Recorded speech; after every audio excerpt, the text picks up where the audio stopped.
of DeMolay. And in fact, the entire DeMolay movement throughout the world tonight is more or less looking in on this telecast.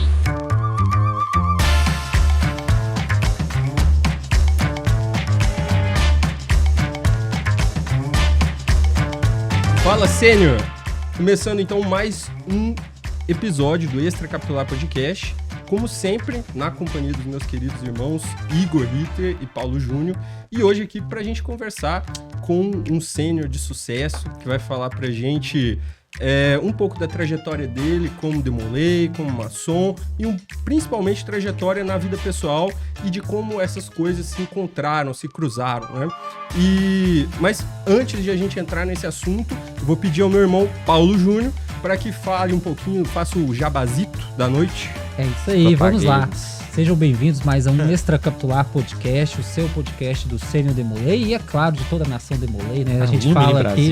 A gente fala aqui de vários assuntos, não somente para os sêniors, mas para os Demolays ativos, para as mães, para os pais, para quem não é Demolay, quem quer ser Demolay, inclusive.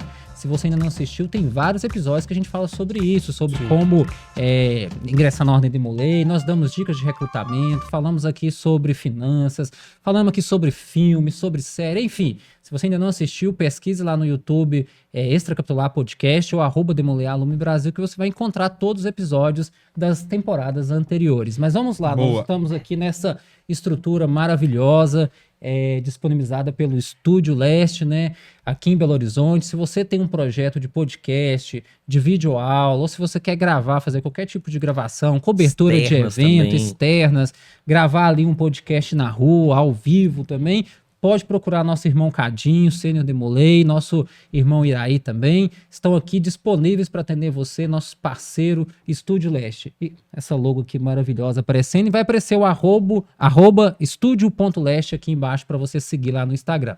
E se você quiser participar, né, Bandieira? Se você quiser mandar a sua sugestão, nós estamos aí finalizando uma temporada. Se você quiser participar, trazer sua crítica ou uma sugestão de episódio, de tema, manda lá no nosso Instagram, @DemolayAlume Brasil, que você vai receber um olá lá, um ok, e vai participar aqui conosco do nosso episódio, @DemolayAlume Brasil, e para ouvir também no Spotify, no Apple Music, no Deezer, ou assistir no YouTube. Ali, enquanto você tiver um tempinho livre, só pesquisar lá, Extra Capitular Podcast. É isso aí.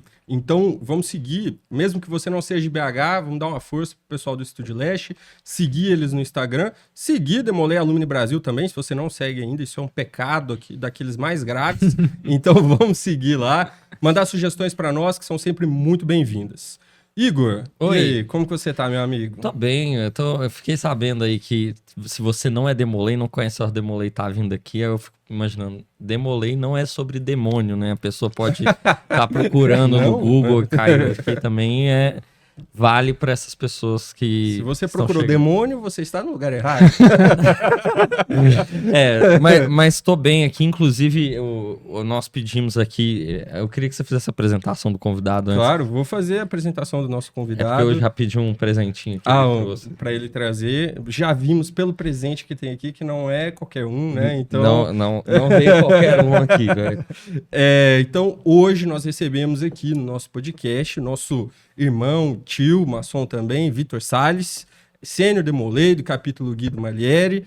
Vitor, um prazer receber você aqui para essa conversa. Aê. Faz tempo que a gente queria ter você aqui, a gente sabe que sua agenda é bem corrida e ao longo da nossa conversa vai ficar claro o porquê. Seja bem-vindo, se você quiser se apresentar, vai ser legal para todo mundo te conhecer um pouquinho mais.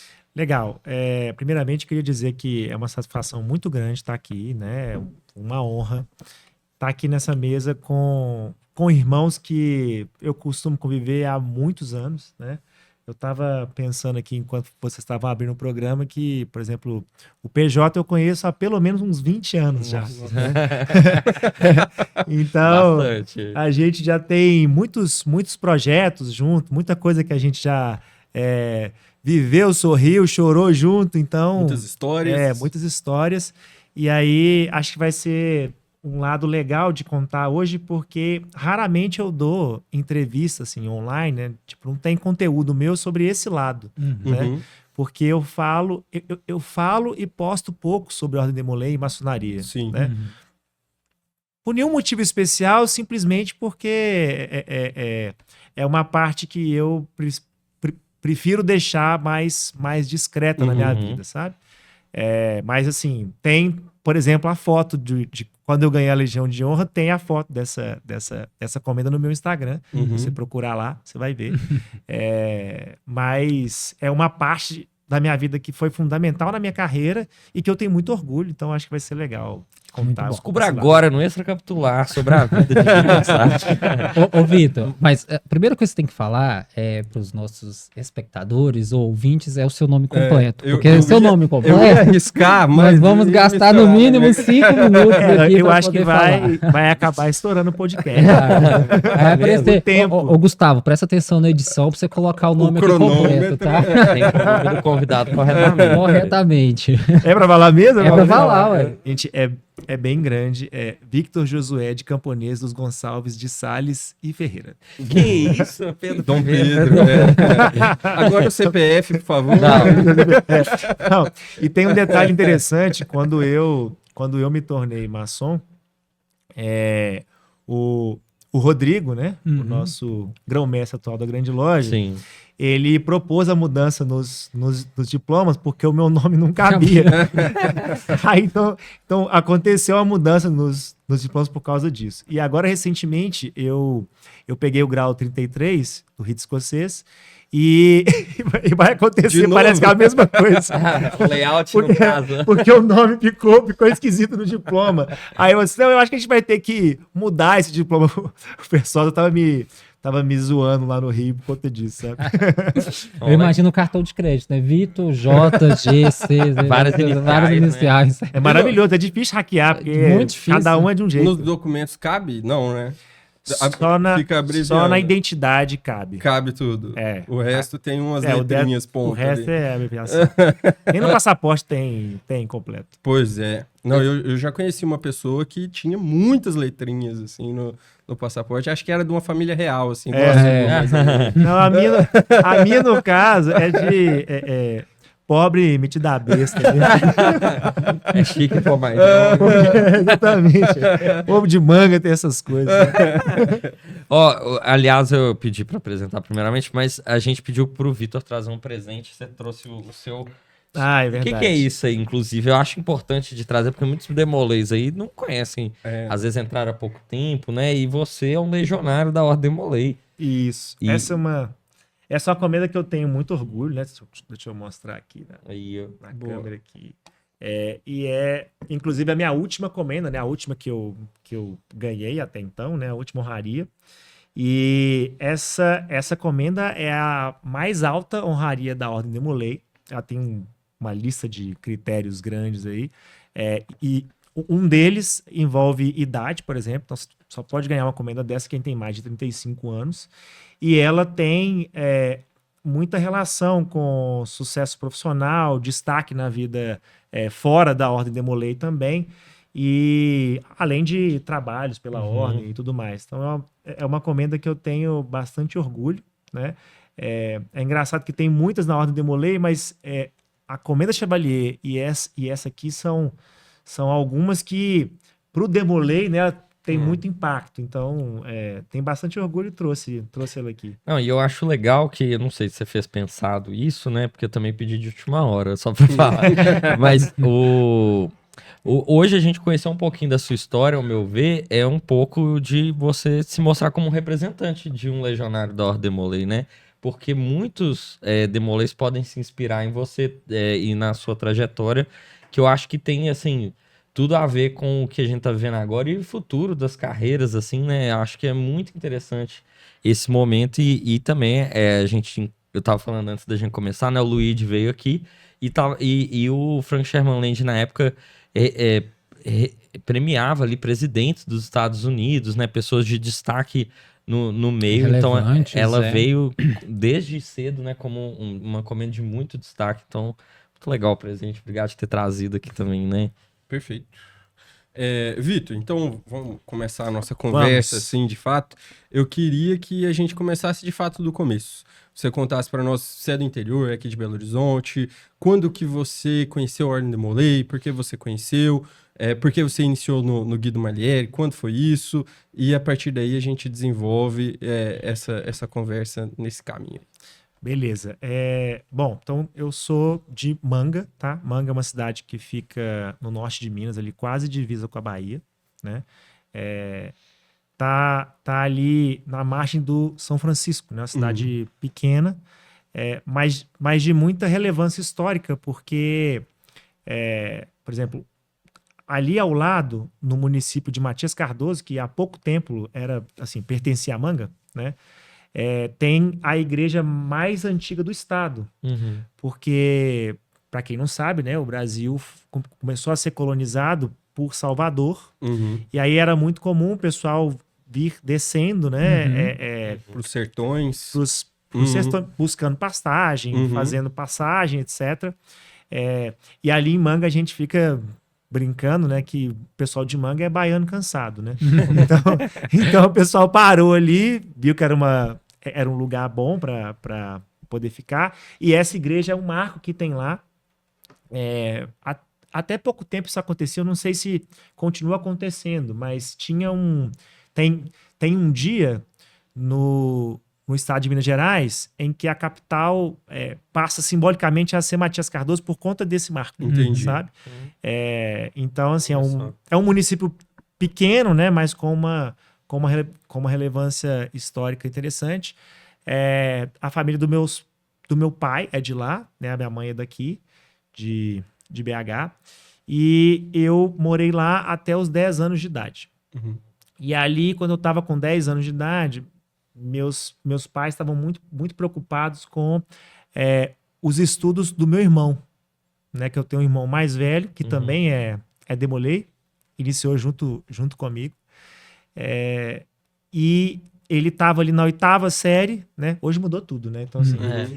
Eu também não sei como Tem que que é. atualizar os termos. Provavelmente continua sendo a 8ª série, mas, né? Hoje tem a 9ª série. Acho que é alguma coisa assim. Então, seria o que hoje é o 9º ano. Então, antes era a última série antes do ensino médio. Então, até a 8ª série, o ensino de Manga era muito bom. Eu estudava em um colégio excelente lá. Inclusive, tem uma parte engraçada, porque quando a gente mudou para cá, eu vim estudar no Colégio Arnaldo, que na época também era um colégio muito bom. E alguns parentes meus daqui, né, alguns tios, perguntaram, né, o que eu estava achando, se eu estava sentindo dificuldade. Eu falei assim, não, tá muito fácil, na verdade. Então, assim, o colégio de Manga era muito bom. Não, era muito bom mesmo. Mas teve ali uma convergência de fatores, assim, os pais apoiavam muito e tal. Isso tudo muda, né? Sim, a educação. Com certeza. E aí, a gente acabou mudando a família para cá em 95 e a gente mora aqui desde então, né? E aí, quando eu estava ali mais ou menos com 13 anos de idade, meu pai, que é maçom, né, perguntou para mim, eu lembro desse dia, inclusive, eu estava andando com ele, voltando, eu acho que era de um médico, alguma coisa assim, andando ali em frente ao Parque Municipal. E ele me perguntou, meio de supetão também, porque ele não sabia direito. Aí ele falou assim, você tem vontade de ser de Molay? Aí eu falei assim, não sei, pai. Nem sei o que é isso. O que é o de Molay, né? Aí ele explicou mais ou menos o que ele sabia lá. Eu falei assim, legal, né? Vamos ver como é que é e tal. Aí ele pegou a petição para mim e acabou que tanto eu quanto meu irmão iniciamos no capítulo Guido Malieri. Mas foi uma questão de sorte, digamos assim. Porque na época, o nosso oficial executivo, ele meio que fazia um sorteio, assim, sabe? Então ia chegando, aí ele olhava assim, vai chegar no sábado, que é domingo, etc. Então foi um pouco de sorte, assim. E aí iniciamos os dois no Guido Malieri. Tanto é que na época a gente recebia carta, tá, gente? Então, assim, a gente ia iniciar, então você recebia a carta, né? Isso era 99. Igual de Hogwarts. Exato. Quase isso. E aí a gente recebeu a carta e o meu pai conferiu para saber se era o mesmo capítulo. Porque ele não sabia o capítulo que ia ser iniciado, né? Sim, E era o mesmo capítulo. tiveram esse cuidado, esse né? cuidado na época, né? O tio Marcão, que Deus o tenha, teve esse cuidado de colocar os dois no mesmo capítulo. E aí a gente iniciou 13 de novembro de 99, e eu tive uma das melhores fases da minha vida, eu acho, assim, nesse momento de Ordem Demolei, assim, eu me encontrei mesmo, né? E na Ordem eu cheguei a ocupar vários cargos, né? Então, eu cheguei a ser mestre conselheiro, depois eu fui Luz Comendador Cavaleiro no Priorado, depois eu fui mestre conselheiro regional 2 vezes. Isso, eu cheguei a acumular as funções, né? Não era um negócio comum na época, mas eu passei pela transição né, que teve uma cisma na ordem Demolei, e eu era mestre conselheiro naquela época, né? Então foi um momento super conturbado. E aí, inclusive, pessoal que às vezes não sabe disso, mas acompanha as identidades de Demolei, a minha é bem antiga. Você lembra o número? Eu acho que é 412. 412, eu 412, lembro. né? Pois é. Muitos pacotes que a gente faz lá. Bem antigo mesmo. Mas tem a ver com isso porque nessa época a gente refez a numeração e a nossa era uma das primeiras, né? Das primeiras levas, a porque... minha é 37 mil. Né? Mas então, aí depois, né, tive muitas histórias legais para contar dentro do capítulo, a gente pode até explorar algumas aqui, mas certamente é um lado assim que fez muita diferença para mim, como ser humano, como profissional também. Uhum. Eu costumo brincar que muitas das coisas que eu apliquei na minha empresa, nas minhas empresas, na verdade, eu aprendi na Ordem Demolei inicialmente. Olha só. Né? Então, assim, a parte básica de finanças, né? A parte básica de administração, de gestão de pessoas. Eu lembro do dia que eu estava na época lá, eu devia ter, sei lá, uns 14 anos, e o tio Gilmar era do meu conselho no Guido, né? Ele era o presidente do conselho, a gente fez uma reunião administrativa, e aí ele reclamando de um monte de coisa, que tava desorganizado, etc. E eu lá, assim, né? Só ouvindo e tal, 14 anos. Aí ele falou assim, gente, vocês têm que ter uma agenda. Tem que ter agenda. Se não tiver agenda, não vai dar pra ajeitar, fazer planejamento e tal. E eu, nossa, é mesmo, eu tenho que ter uma agenda. Eu não tenho uma agenda. Com 14 Uma anos. lição, velho. Então, assim, eu ganhei essa lição da agenda com 14 anos. Ou seja, tem muitos anos na minha vida que eu planejo gestão do tempo e tal, e com certeza isso me ajudou muito a tocar, né, as muitas coisas que eu faço ao mesmo tempo. E essas são das lições que eu aprendi lá, adolescente, né? Eu conheço, por exemplo, colegas meus de faculdade, que eu lembro que na faculdade eles não tinham agenda, né? Porque até então não precisava, a vida deles era ir pro colégio, etc. Não, eu tinha o colégio, eu tinha o karatê, eu tinha a Ordem Demolei, eu queria fazer. Agora estão falando que agenda? O povo não usa agenda, não. Era agenda de papel, tá, gente? Nessa época não tinha. Mas eu fui provavelmente um dos primeiros usuários do Google Brasil, do Google Calendar. Legal. Entendeu? Porque eu já usava há muito tempo. Aí quando eles lançaram, eu falei assim, cara, ficou muito bom esse negócio. É maravilhoso. Eu lembro na faculdade, eu explicando a um amigo meu a diferença entre uma tarefa e um evento na agenda. Putz, Entendeu? Boa, eu falei assim, cara, não é a mesma coisa. Não é um Por quê? check. Porque uma tarefa, ela nem sempre precisa ter um momento específico. Entendeu? O evento, ele tem um momento específico. Ele tem data e hora. Sim. Entendeu? Então assim, Te falar que no escritório que eu trabalho, a gente usa um sistema que tem tarefas e compromissos, e eu tenho que ensinar meus estagiários a diferença entre tarefa e compromisso. Com certeza. Uma audiência é um compromisso, tem data e hora. Exato. Fazer uma petição, uma manifestação é uma tarefa, simples. Perfeito. E aí, assim, essa parte toda eu aprendi na Ordem Demolei, depois aprimorei na faculdade, depois aprimorei ainda mais, né, nas empresas que eu tive, mas a origem tá lá, né? Uhum. E você fez faculdade de quê? Eu formei em Ciência da Computação na UFMG, né? Tinha o FMG. Tinha o FMG. Vem pro FMG. Vem você também. Vem você também. Só fazer o Enem. Uma das melhores universidades do mundo, tá? Com certeza. E assim, é um ponto interessantíssimo. Aqui em Minas a gente tem excelentes faculdades, tá? E isso é um negócio legal que vale a pena comentar, que nem todo mundo sabe. O que acontece? A educação em Minas é muito boa, no geral. E a gente tem uma formação de pessoas por conta disso, que também é muito boa, comparando o Brasil inteiro, tá? E isso reflete em um monte de coisa. Uhum. Nas universidades, obviamente, né? E nas empresas de tecnologia também, né? Porque isso desponta. E aí é muito comum você ir para São Paulo e encontrar muita gente boa, aí você vai falar, mineiro. Os mineiros são os indianos. Exatamente. É quase isso. E aí, o que acaba acontecendo? Quando a Google veio para o Brasil, ela comprou uma empresa chamada Aquan. Aquan era uma máquina de busca brasileira, feita por um laboratório da UFMG, né, de professores da UFMG. E foi a primeira empresa que o Google comprou na América do Sul. Aliás, no Cone Sul. Cone Sul, né? Então assim, no hemisfério sul do Brasil, foi a primeira empresa que o Google comprou. E hoje a gente sabe que a tecnologia que a Aquan tinha era melhor do que a do Google.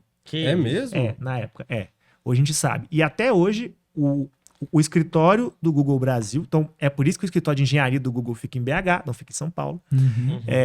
Por conta desse legado, até hoje, o escritório do Google Brasil, ele é o segundo em termos de novas...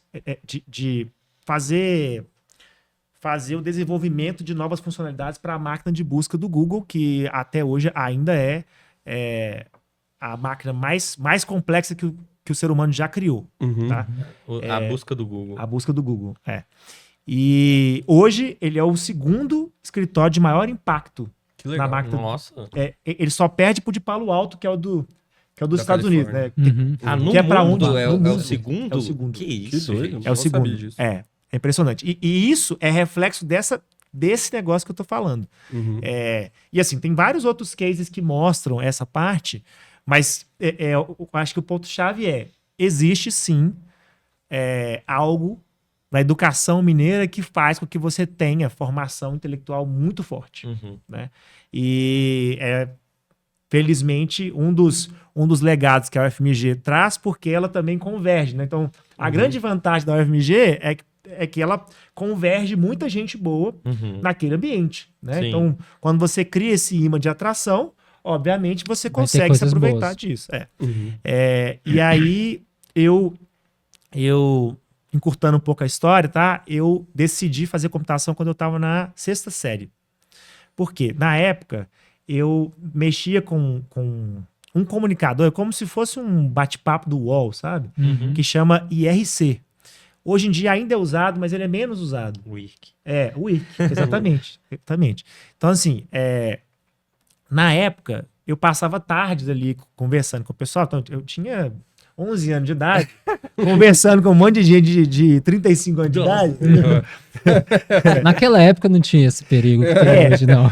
Naquela época não tinha esse perigo, mas a gente também tinha uma noção diferente das coisas. Então, assim... Muda muito, tá doido. Eu não contava meu nome, de verdade. Eu não falava onde eu morava, né? Então, assim, eu tinha essa consciência. As pessoas eram mais espertas, né? Eu acho que sim. Mais desconfiadas, talvez. Talvez. Eu tinha essa consciência de que não era interessante isso. Mas, enfim, eu passava tardes e tardes ali no computador e tal. E aí, teve um dia que eu quis modificar o meu script, né? O script era a ferramenta que você usava para conversar e fazer as coisas lá. E aí eu quis modificar o meu script, né? Falei assim, nossa, eu queria fazer uma coisa diferente aqui e tal. Aí eu abri lá e comecei a mexer. E eu achei isso o máximo. Eu achei isso fantástico. Eu falei assim, gente, eu preciso trabalhar com alguma coisa que faça isso. o que que é? E aí, na época, eu tive sorte também que eu tinha um primo que já estava fazendo computação na UFMG. Né? Olha como é que as referências elas são importantes também. Eu tinha um primo que já fazia computação, e aí eu falei assim, que legal, então quer dizer que se eu quiser trabalhar com isso, eu tenho que fazer computação. E aí eu escolhi fazer computação na 6ª série, né? É um caso em comum. Se isso não aconteceu com você, não tem problema, tá? O normal é você não saber o que vai fazer. Mas enfim, eu escolhi ali e pronto. E aí quando eu pensei em entrar para a faculdade, né? Eu falei assim, bom, eu quero passar na UFMG, que é a melhor universidade. E aí eu lembro que quando eu estava no 2º ano, eu tinha passado na PUC, que também é uma excelente universidade. Aí eu fiz o 3º ano, eu passei na PUC de novo, mas eu queria passar na UFMG, eu não passei de primeira. Eu tive a sorte e o privilégio, né? Meus pais tinham condição, aí pagaram 2 anos de cursinho para mim, então eu demorei mais 2 anos para poder passar no vestibular. E um fato interessante é que, enquanto eu estava no cursinho, eu era mestre conselheiro. Foi mais ou menos nessa época. Na mesma época. Então eu consegui conciliar o estudo do cursinho, o cargo de mestre conselheiro, que eu fiquei 1 ano, eu fiquei dois mandatos na época, e ainda passar no vestibular, que foi o ano que eu passei. Né? Viu, jovens? É possível estudar e ser mestre conselheiro. É possível. Com certeza. Não é fácil, obviamente, mas é possível. E eu lembro que eu juntava as tarefas durante a semana, então, olha como é que a gestão do tempo é super importante. Eu estudava muito, muito mesmo. Assim, acordava cedo, ia pro cursinho, tinha aula, depois ia para casa, estudava, era 12, 14 horas por dia mesmo. E aí eu separava, durante a semana, eram mais ou menos 2 a 3 horas para a ordem Demolei, que é quando eu resolvia tudo que eu tinha que resolver. E o sábado à tarde e à noite era a ordem Demolei também. Então assim, eu ia pro capítulo, aí tinha a reunião, depois eu saía com os meus amigos que eram Demoleis também, e no domingo eu voltava e estudava, entendeu? Então assim, foi essa rotina durante quase 2 anos, sem parar. E aí eu passei na UFMG em 2006, né, no curso de computação, e fiz o curso de computação. Nessa época eu era mestre conselheiro regional, né, e aí depois eu fui ICC mais ou menos ali nos primeiros períodos. Né? Foi tudo de uma vez, né? Foi tudo de uma vez. Muito bom. Ô Vitor, fala pra gente agora um pouquinho, então, vamos falar da Requima, que começou ainda no curso, quando você estava no curso ainda, né? No meio da faculdade de Ciências da Computação. De onde surgiu a ideia inicial? Nós vamos falar um pouquinho sobre isso para poder ir chegando um pouco mais na jornada atual aí, a gente falar um pouquinho depois do iFood também. Mas vamos falar um pouquinho sobre isso aí. Foi sua primeira empresa? Como surgiu? Essa é uma pergunta legal também. Na verdade, quando eu tinha 17 anos, né, eu sou mestre em karatê. Né? Eu treino karatê desde os 5 anos de idade. Eu comecei a treinar karatê em Manga. Eu não lembro da minha vida antes de saber karatê. É muito louco isso, assim. É muito louco. Eu lembro do dia que eu ganhei o meu kimono, mas eu não lembro de quando eu não sabia lutar. Né? É como se é como a gente não lembrar de quando você não sabia andar, sabe? Para mim é mais ou menos a mesma sensação. Então é muito profundo para mim, né? E aí eu peguei a faixa preta com 17 anos e por uma convergência do destino ali, o meu mestre de karatê teve que parar de dar aula para investir na carreira dele do direito. Ele tinha acabado de formar em direito, ele tinha que investir na carreira. E o karatê, assim como a Ordem Demolei, foi muito importante para mim. E aí, eu não queria que aquilo acabasse, né? Inclusive, eu dou aula de karatê até hoje, e o principal motivo é porque, assim, foi tão importante para mim que eu quero dar essa chance para que outras pessoas façam também. Né? Bacana. E aí, naquela época, eu pensei, não, isso não pode acabar, né? A academia é muito legal, não pode acabar. Aí eu assumi a academia do meu mestre com 17 anos. E ali, eu diria que foi a minha primeira experiência de empresa, digamos assim, né? não era uma empresa registrada, não tive que registrar um CNPJ, porque ela funcionava dentro de uma outra academia. Entendeu? Então, assim, é como se fosse um locatário do espaço e eu conseguia tocar a academia ali. Só que o negócio de academia de karatê é um negócio complexo, né? Então você tem que captar aluno, você tem que fazer...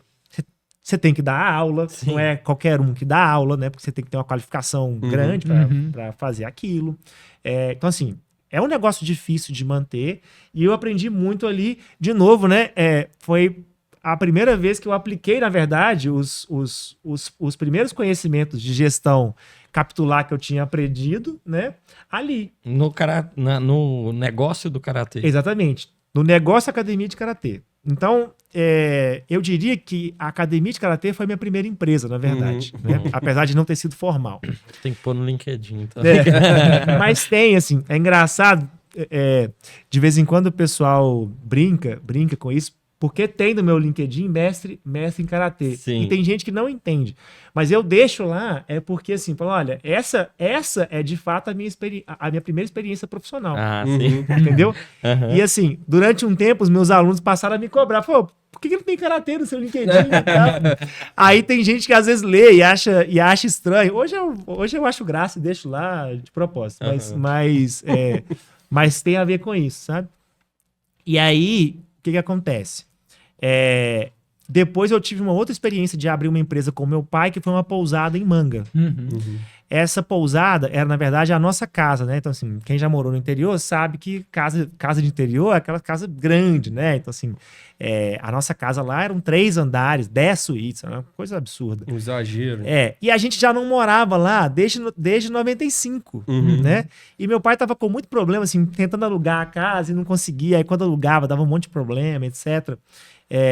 Inclusive, a gente vendeu ela recentemente. Mas aí, a gente teve a ideia, falei assim, poxa, o grão-mestre teve lá, olha só como é que tem relação, né?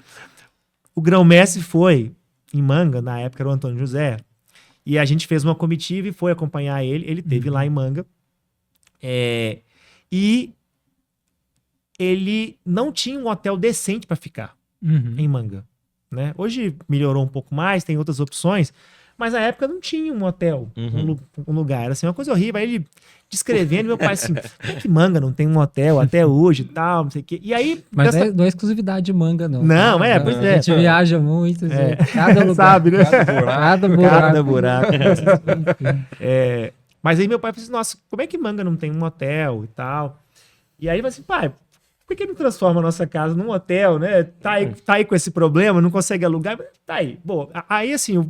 Eu tive um trabalho de encher a paciência dele para que ele topasse e tal. E aí, de fato, virou a melhor pousada do norte de Minas, abaixo de Montes Claros. Tinha gente que saía de outras cidades em volta, né, para ir lá e ficar lá, porque era muito boa, assim. A casa era bonita, era na beira do rio, assim, sabe? Era você tomava café olhando para São Francisco, era um negócio bacana mesmo. E assim, eu tive essa experiência, essa é registrada, tava no meu nome mesmo, inclusive. Foi aí que veio o Airbnb? Não. Daí que veio a ideia. Não. Então, a pousada eu diria que foi a minha segunda experiência com empresa, né? Aí eu entendi o que é ter um contador, né? Essas coisas e tal. O que é pagar imposto. O que é pagar imposto. E ali eu operei junto com meu pai, né?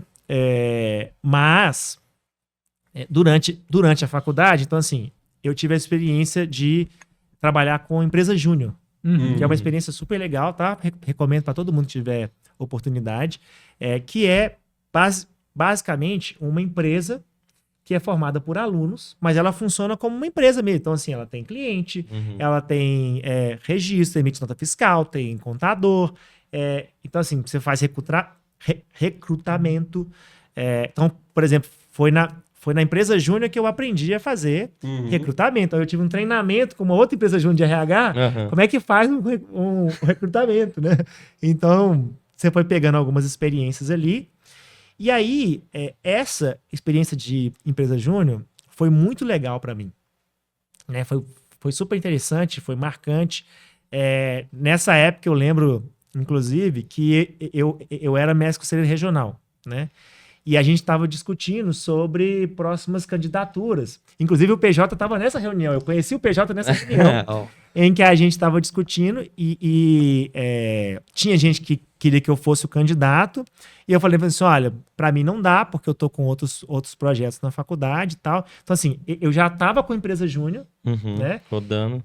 Tava gostando muito, muito daquilo. Eu era o presidente da minha empresa júnior, né, no caso. Eu falei assim, ó, tipo, não dá porque eu não vou conseguir conciliar as duas coisas, né? E ali eu fiz uma escolha.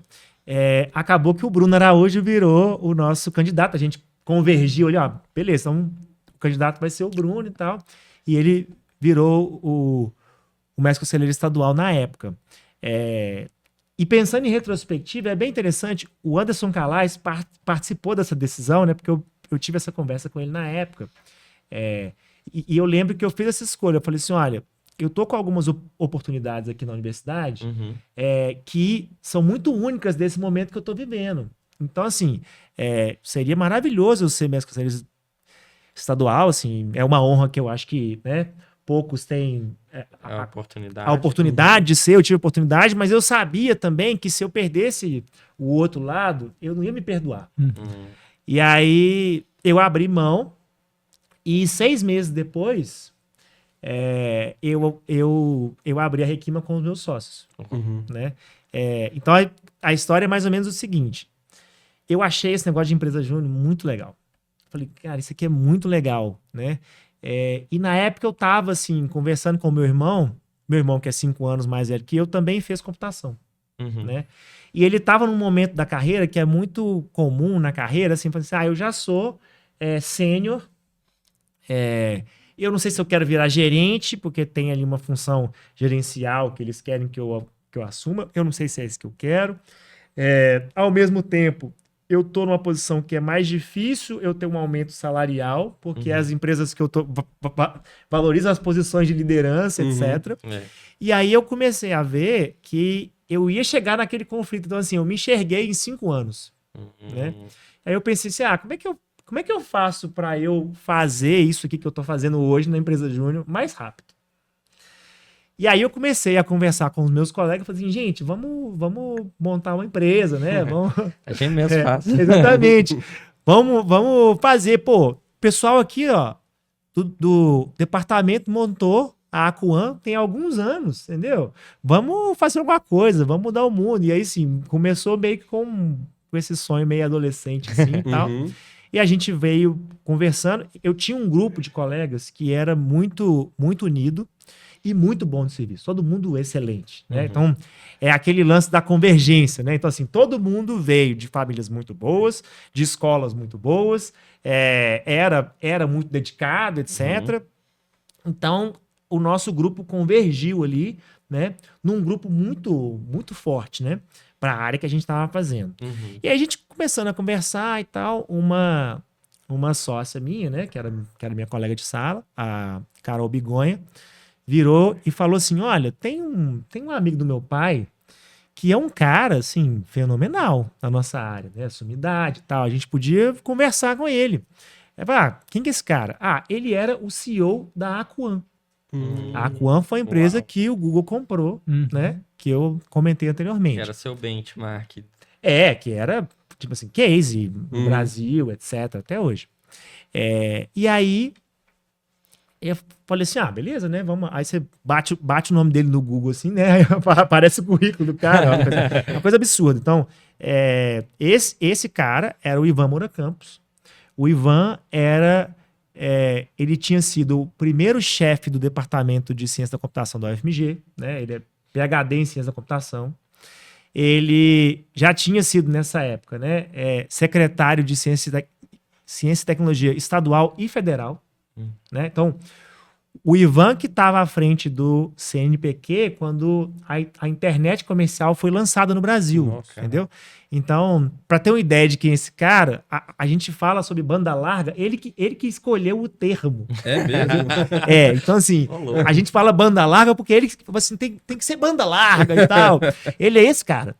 E assim, um cara fenomenal. Nessa época ele já tinha sido sócio da Miner, que vendeu para o UOL, e tinha sido o CEO e sócio da Aquan, que venderam para o Google. Né? Então, ele já era um professor aposentado, mas já era, assim, sumidade mesmo. Ele era membro da ICANN, se não me engano, que é um órgão que coordena a internet no mundo. Que isso. E são 9 pessoas no mundo. Ele era uma dessas 9 pessoas. Ô, louco. Né? Então, assim, um cara realmente muito, muito fora da curva e era muito amigo do pai dessa minha colega. E esse cara que é o professor Roberto Bigonha, professor emérito da UFMG, assim como o Ivan, é muito amigo do Ivan há muitos anos. E aí, por conta disso, ele marcou uma reunião com o Ivan.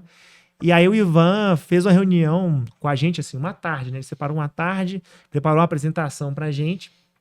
Éramos 8 cientistas da computação, né? E foi uma das tardes mais inspiradoras da minha vida, assim, porque ele sentou com a gente e já começou quebrando um monte de paradigma, falando sobre carreira, sobre o que a gente tinha que fazer, sobre como que funcionava o mundo de tecnologia, sobre a convergência disso, sobre como que estava acontecendo no exterior. Assim, foi uma aula assim, espetacular mesmo. E teve um negócio que ele falou nesse dia que me marcou muito, que é uma frase do José Israel Vargas, que é: estratégico é tudo aquilo que você tem muito ou muito pouco. E o que ele queria dizer com isso, né? Ele falou assim, olha, vocês são 8 cientistas da computação, né? De uma universidade fenomenal. Então aqui na UFMG a gente não perde nada para nenhuma no mundo, né? Vocês têm o tamanho de um laboratório grande aqui no DCC, né? Então assim, não tem pouco tempo a gente fez a Aquan. Então, a capacidade de fazer algo grande, vocês de fato têm, né? Sim. Então, assim, vocês têm que aproveitar, isso é muito estratégico. Ao mesmo tempo, ele falou assim, olha, vocês são 8, então assim, não faz sentido você fazer um negócio que é muito fácil. Fazer um negócio bobinho, fazer um aplicativo bobinho. Não, tem que ser um negócio cabeludo mesmo. Tem que ser difícil. Porque senão não faz sentido ser 8. Não vai ser estratégico. E ao mesmo tempo, ele falou assim, olha, vocês têm um conhecimento de negócio que é muito raso, né? Vocês não têm empresa, assim, dos meus outros sócios, a pessoa que mais entendia de empresa era eu, ou seja, nada, né? Então, assim, eu tive poucas experiências, de fato, apesar de ter essa vivência com a academia, de ter com a pousada, mas não é a mesma coisa, né? Sim. Então, assim, a experiência de vocês de negócios é muito pequena. Então, esse é um ponto que vocês têm muito pouco. Vocês precisam completar a sociedade de vocês com gente que tem mais experiência, né? E aí foi falando e fazendo as analogias e tal, e a gente passou a tarde inteira, quando acabou a gente saiu de lá, né, super, super animado, mas ainda meio sem rumo, né? E aí passou mais ou menos um mês, e ele mandou um e-mail pra gente, assim, o título do e-mail era Empreendimento à Vista. Ele é bem poético, assim. E o legal de ser menino de TI é que eu tenho esse e-mail, né? Então, assim, eu tenho essas coisas dessa Guardado, época, né? guardado, é bem legal. Tem um e-mail que eu mandei pros meus sócios, quando a gente decidiu montar a empresa, antes dessa conversa com o Ivan, e aí eu escrevi o e-mail falando um monte de coisa e tal, do que a gente ia fazer e tal. Foi bem legal, assim, são coisas que eu lembro com bastante carinho, assim. Mas aí, nesse e-mail, ele estava propondo uma reunião com 2 publicitárias, que eram sócias da Mapa Digital, que era uma agência digital na época, que fazia monitoramento de mídias sociais para grandes marcas. Né? Então, eu tô falando de 2008, tá, gente? 2008, o Facebook tinha 50 milhões de usuários, o Orkut era a principal rede social do Brasil, ninguém entendia direito o que era Twitter no Brasil, o Instagram não existia, o TikTok não existia, né? Então isso tudo veio muito, muito depois. E tinha 2 publicitárias que estavam ganhando muito dinheiro com isso na época, né? Então, assim, o Obama tinha acabado de ganhar uma eleição e a principal plataforma dele era a mídia social, né? Então, assim, as pessoas estavam tentando entender o poder daquele negócio. E aí ele marcou uma reunião com essas 2 publicitárias e elas contaram o seguinte, que elas estavam fazendo, elas tinham criado uma metodologia para poder fazer análise, né? Então, elas pegavam, por exemplo, análise de campanha de grandes marcas, né? Então, a grande marca queria saber qual era a repercussão de uma campanha frente a um público X que ela tinha, né? E uma das fontes de fazer isso, que era muito rica na época, era a mídia social. Sim. Né? Ainda hoje é muito rico, mas é bem mais difícil fazer esse tipo de coisa por conta das restrições das redes, né? Nessa época era festa, você sabia tudo, você conseguia fazer o que quisesse e tal, porque tava tudo começando ainda, né? E aí elas tinham criado o método, elas já tinham clientes grandes, só que elas precisavam de uma plataforma para poder automatizar o serviço, porque o serviço estava crescendo demais, elas precisavam ter escala nisso e tal. E aí o Ivan, muito, muito esperto, né? Olhou para um lado, viu um bando de menino querendo empreender, bons de programação. Do outro lado, ele viu um problema real, difícil de resolver, né? Então, para ter uma ideia, fazer essa ferramenta naquela época era como se fosse criar uma máquina de busca, né? Como se fosse criar um Google para cada mídia social que a gente queria coletar. Por quê? As redes não tinham API direito, assim. Era difícil fazer essas coisas, sabe? Então, assim, era realmente um problema difícil de resolver. E a gente, como era muito bom, não, beleza, né? Esse aqui a gente dá conta. Vai dar trabalho, mas a gente dá conta, beleza. E foi mais ou menos ali que a empresa começou, em 15 de dezembro de 2008. Né? Então a gente se juntou. O nosso primeiro marco era conseguir criar, né, o protótipo dessa ferramenta.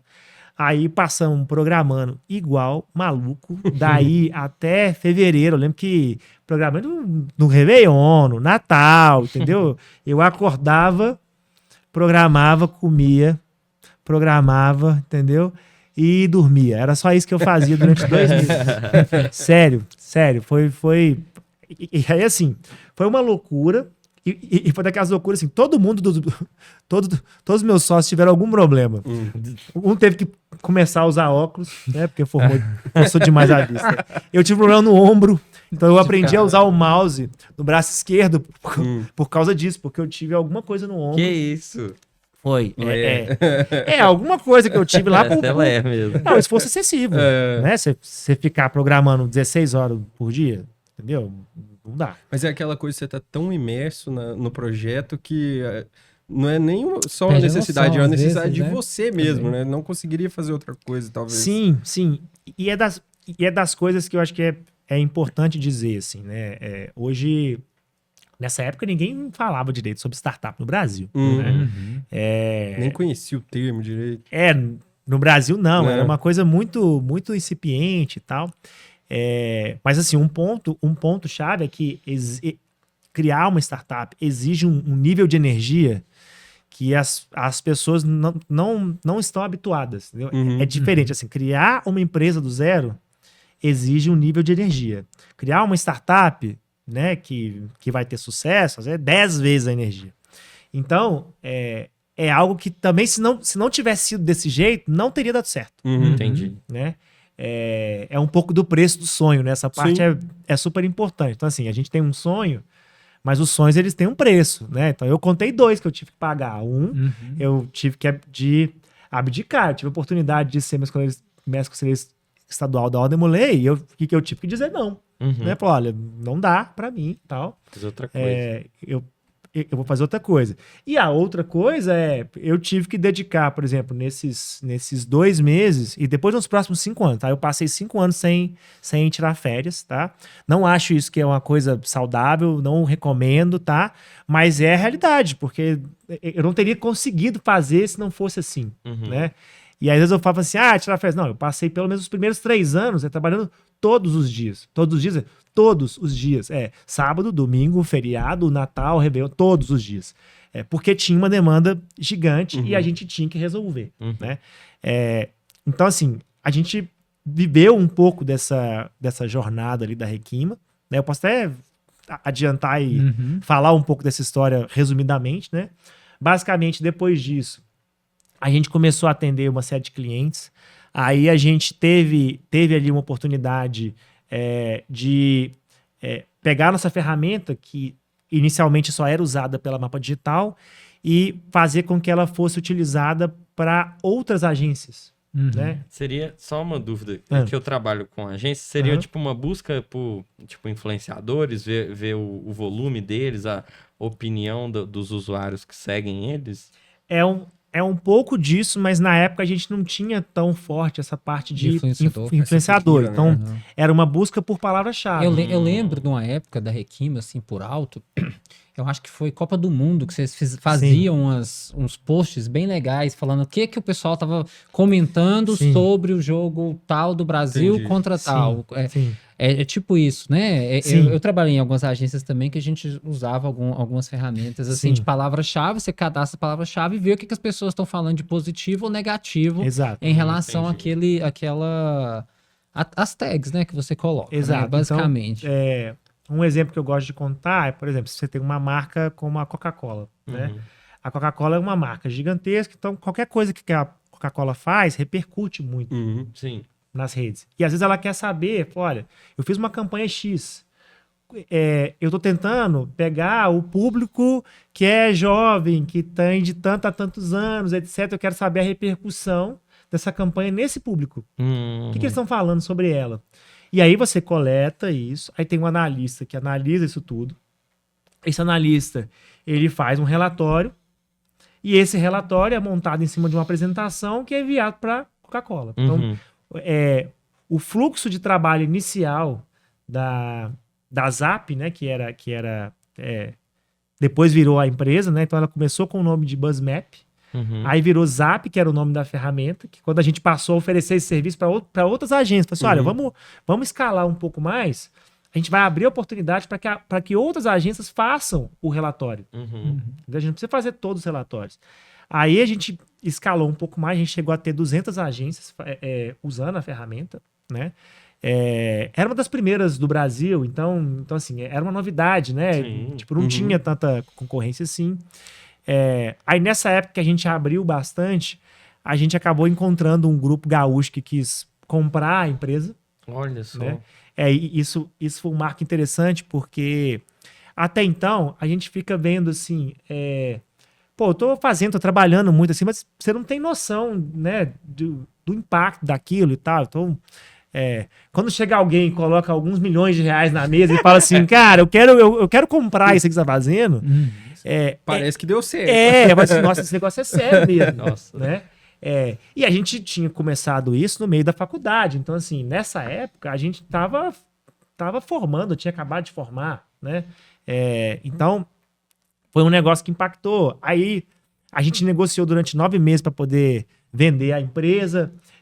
Deixamos esses clientes de lado, né? Falou assim, a gente vai fechar a ferramenta.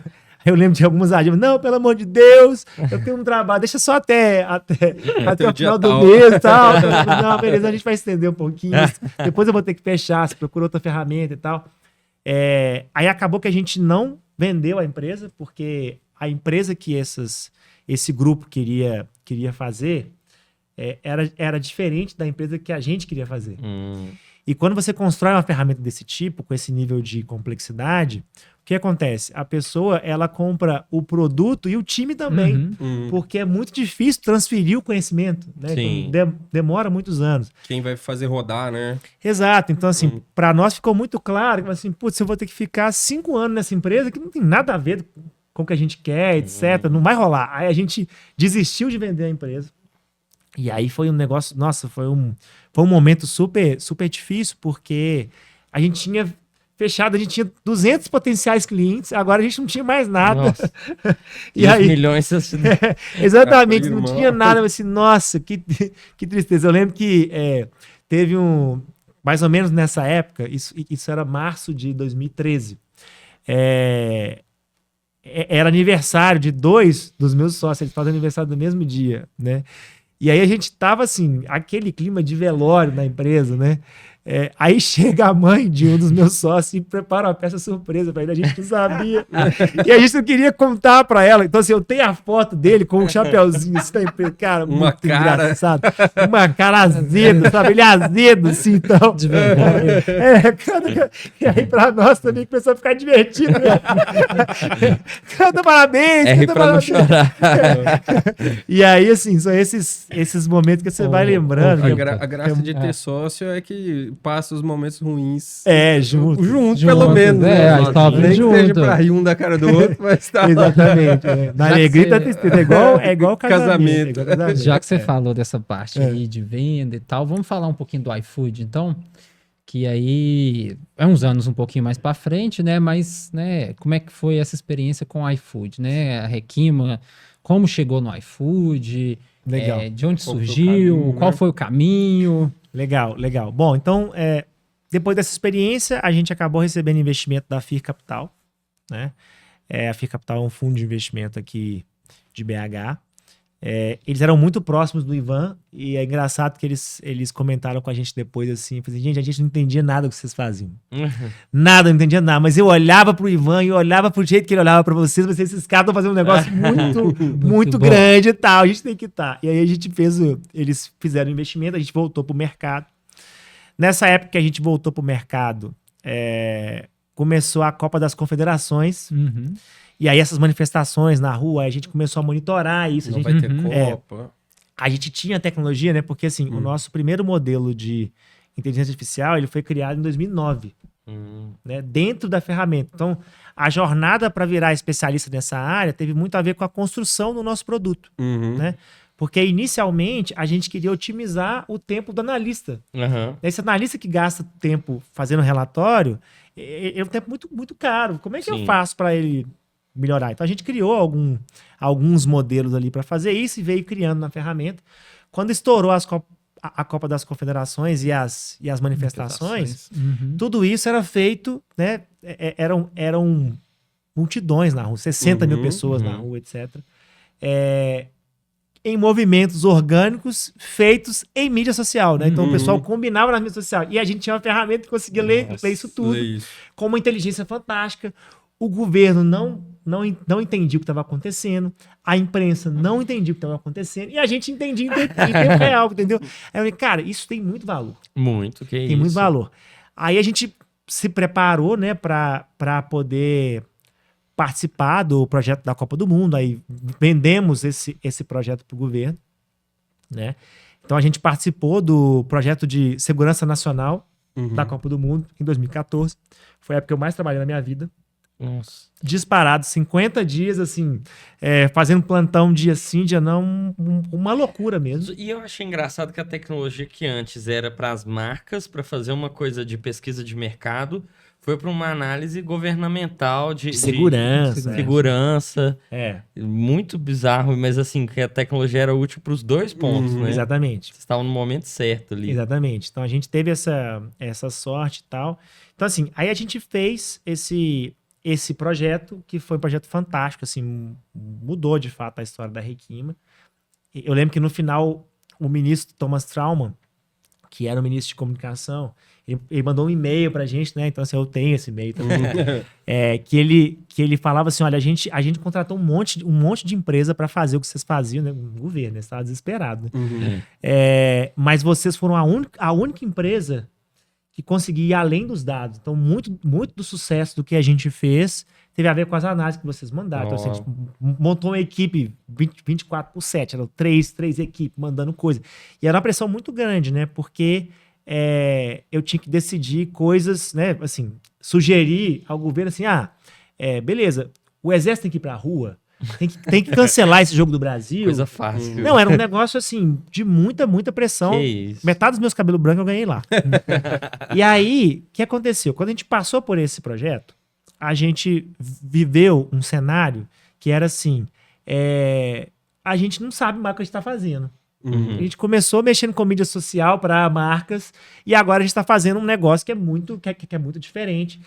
A gente fez um modelo de inteligência artificial para poder prever as manifestações, né? Então, qual ia ser o volume delas, quem ia estar lá, o que estava falando, etc. Então, assim, a gente criou, acho que foi o modelo mais sofisticado, digamos assim, em termos de como é que se aplica a tecnologia, né? Então, a gente criou ali em 2014 e a gente entrou meio que numa crise existencial, né? Aí eu falei assim, nossa, a gente está fazendo um negócio que é muito diferente e tal. E aí, eu costumo brincar que quando a gente está em crise na vida, a gente chama um psicólogo, né? Um coach, né? Um mentor, alguém mais experiente para poder ajudar. E a empresa, quando está em crise, chama uma empresa de consultoria, né? Então, a gente chamou uma consultora, né? Na época foi a Ana Barroso. E ela foi muito hábil em poder entender, falou assim, Ana, a gente tá fazendo, aí contamos a jornada para ela, a gente faz isso e tal, a gente faz isso e tal. Aí ela foi entendendo e no final ela falou assim, olha, o que vocês fazem é um negócio que é tendência no Gartner. O Gartner é uma empresa de pesquisa importante que fala sobre tendência de tecnologia. Pessoal, isso aqui é tendência do Gartner. Todo mundo no mundo está falando isso. Todo mundo quer fazer isso. Ninguém sabe fazer e vocês já estão fazendo há um tempão. Vocês são especialistas nisso sem saber. Que isso? Né? E isso aqui é a quarta evolução industrial e tal. Aí falou e tal. Aí nesse momento, a gente percebeu que o que a gente estava fazendo era muito além e a gente virou o modelo de negócio. Falou, então, foi aí que surge a marca Hekima. Hekima quer dizer sabedoria em Swahili. Swahili é uma língua sul-africana, né, que é muito falada ali na Tanzânia, etc. e tal. É o Ivan que inventa esses nomes.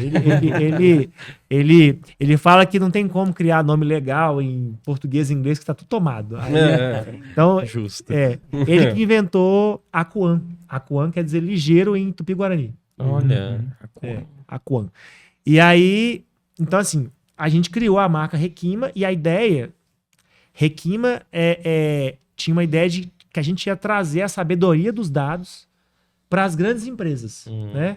A tecnologia que a gente dominava era transversal e a gente ia aplicar em qualquer coisa, né? Eu costumava dizer que inteligência artificial é como se fosse um motor a combustão. Então, motor a combustão, se eu põe num carro, eu faço um carro andar.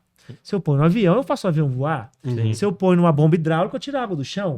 Então, você tem que saber aplicar essa tecnologia para resolver os problemas certos. E como ela é transversal, ela se aplica em todos os mercados, etc. Então, a gente começou a trajetória da Hekima ali, né? Nessa época, eu tive que construir o time comercial da Hekima, né? Então, de novo, né? Qual era a minha experiência comercial? Vendendo as coisas na ordem Demolei, né? Então começou ali. Aí, depois, vendendo o projeto na empresa júnior. E aí eu tive que aprimorar isso na empresa, né? Eu que era o sócio mais comunicativo, digamos assim, né? Tive que montar o time comercial, ralei pra caramba durante 2 anos, porque eu não entendia disso, não era a minha formação, né?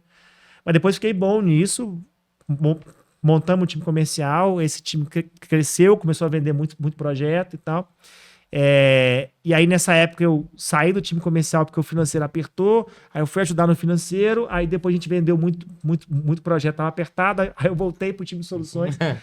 Então assim, eu fui o único sócio que ocupou todas as cadeiras na empresa, né? E aí a gente começou a entrar em um cenário em que a gente virou referência nessa tecnologia na América Latina. Então, a Hekima foi uma das melhores empresas do mundo nessa área, né? Eu posso falar isso porque o iFood poderia ter comprado qualquer empresa e comprou a gente, né? Então, a gente era uma das melhores empresas do mundo nessa área e viramos referência, né? E aí, agora, respondendo a sua pergunta, em 2017, a gente fez um planejamento estratégico e a gente teve uma visão sobre o mercado, sobre as coisas. Assim, olha, a gente é referência hoje, estou escolhendo cliente, né? Posso fazer, pego o projeto em concorrência com a IBM e ganho, pego o projeto em concorrência com a McKinsey e ganho, né? Porque a gente era muito bom mesmo, muito à frente. Só que até quando que isso vai durar? Né? Até quando que essa festa vai continuar, etc. A gente não sabe. O Mar Azul. O Mar Azul talvez fique sangrento e tal, e a gente tem que se preparar para isso. Então, ali a gente viu duas coisas muito claras. Ó, a gente tem 2 caminhos. Ou a gente faz, né, um M&A, né? Então, assim, uma fusão com outra empresa para que a gente fique grande e disputar com qualquer outra empresa grande globalmente, né? Ou a gente vai ter que vender o projeto e a tecnologia para uma outra empresa que faça sentido e que também precise disso, né? Como foi o caso do iFood. E aí, de 2017 a 2019, a gente foi praticamente atacado. Era uma coisa horrível. Eu ia vender os projetos e aí começava um papo assim, então, legal sua empresa e tal. Você já tem investidor? Aí eu falei, ixi, começou. Eu falei, já tem um investidor e tal. Como é que a sociedade de vocês, como é que é montar? Eu falei assim, olha, é o seguinte, esse papo aí é um papo de comprar a empresa. Isso é outra conversa. Aqui eu tô tentando vender o meu serviço. Entendeu? Não vamos misturar as coisas, não, e tal. Então, assim, a gente foi atacado mesmo. Eu tive 15 propostas. Assediado. Foram 15 propostas em pouco menos de 1 ano e meio. E aí, no final, a proposta que fez mais sentido foi a do iFood, né?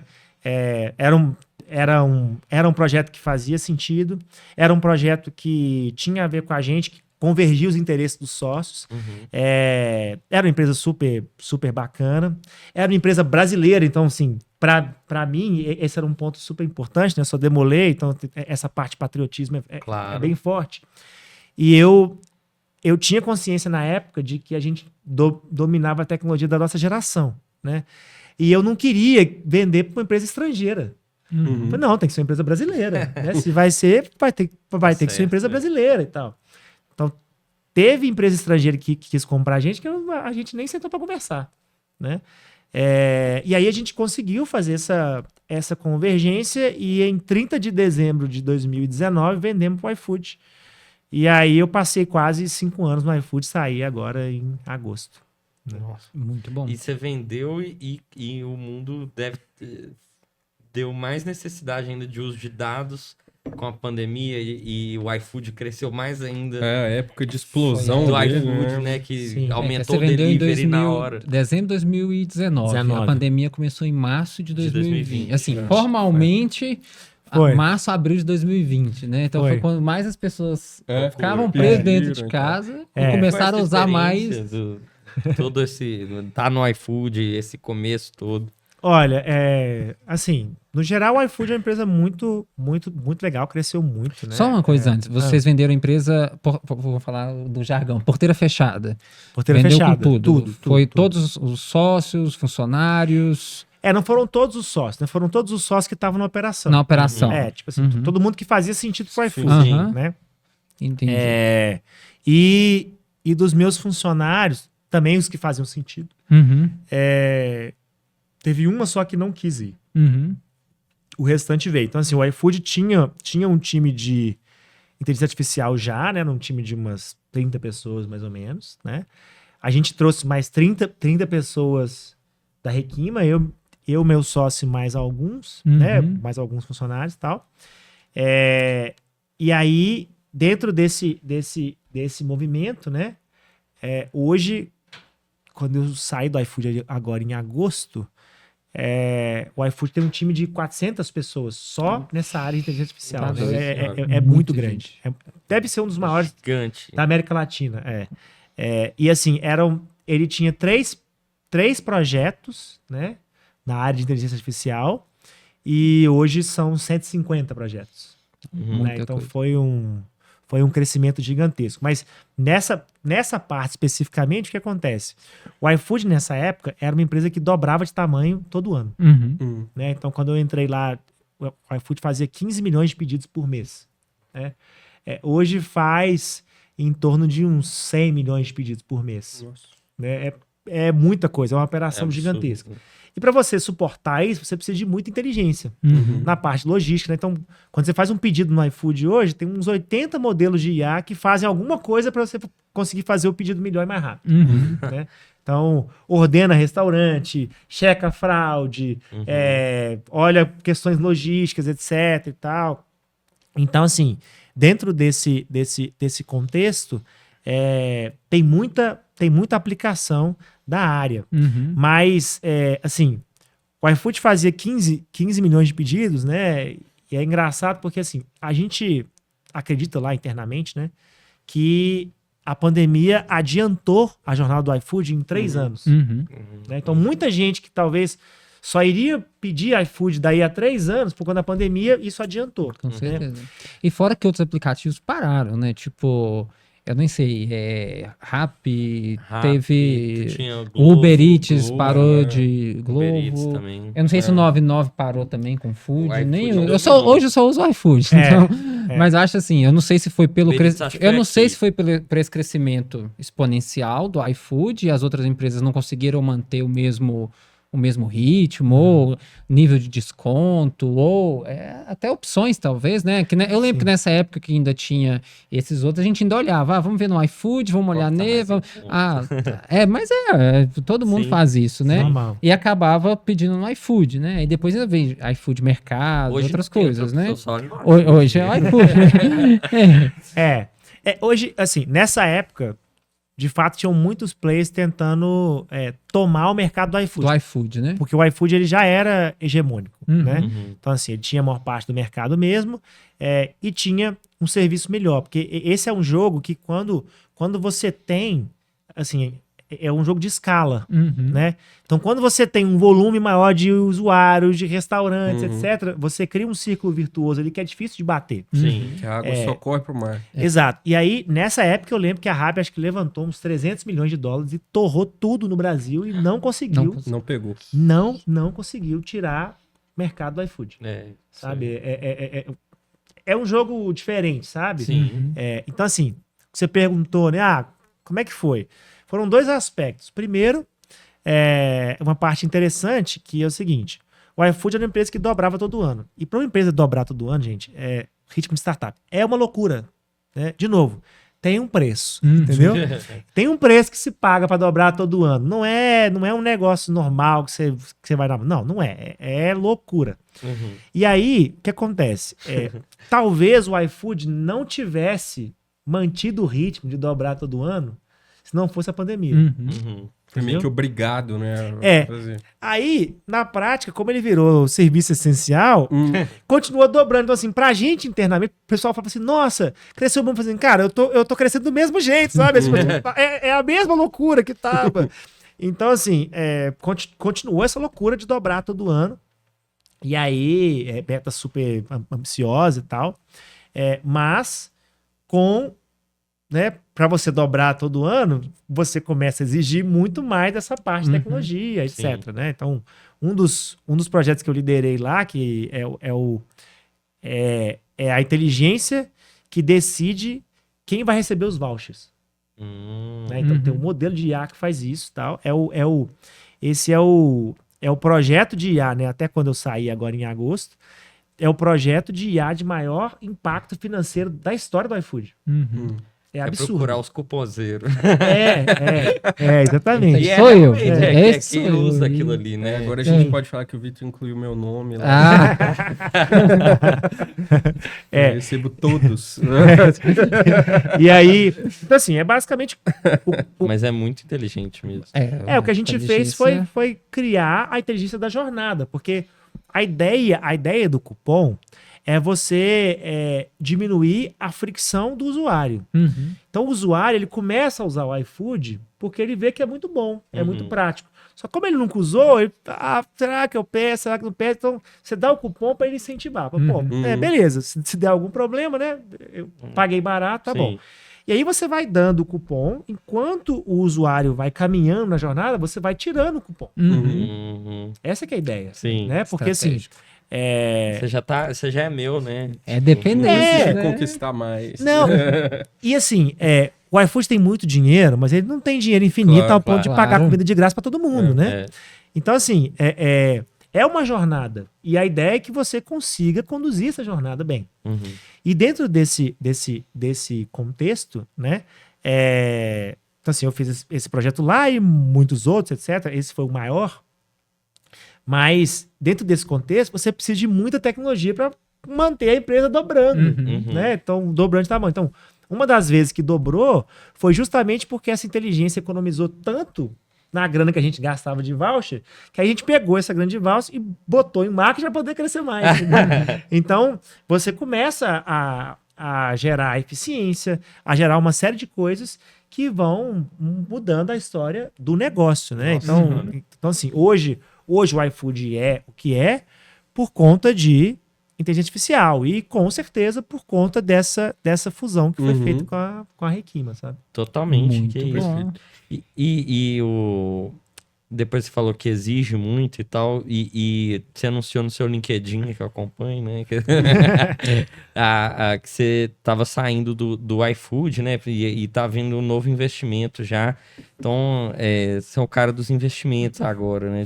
Tá vendo as oportunidades e tal. Como que é ter saído de um grande... Porque é a empresa da sua vida, podemos dizer, né? Da Requima, Acho que é um vai marco, pro né, iFood. ô Ele Vitor? é muito Porque... novo ainda, vai acertar mais umas Ah, duas, não, né? Eu tô com Claro. 39. Até né? então, né? Até então. Mas o que eu ia falar é que, assim, depois dessa jornada toda, 2000 e...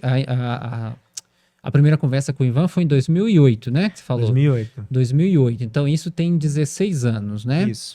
Então, agora, depois de 16 anos dessa jornada toda, tecnologia e canseira, correria, e os cabelos brancos que Muito vieram, cabelo etc, chegou aqui. Agora, eu acho que é mais nesse sentido que o Igor tá querendo saber também.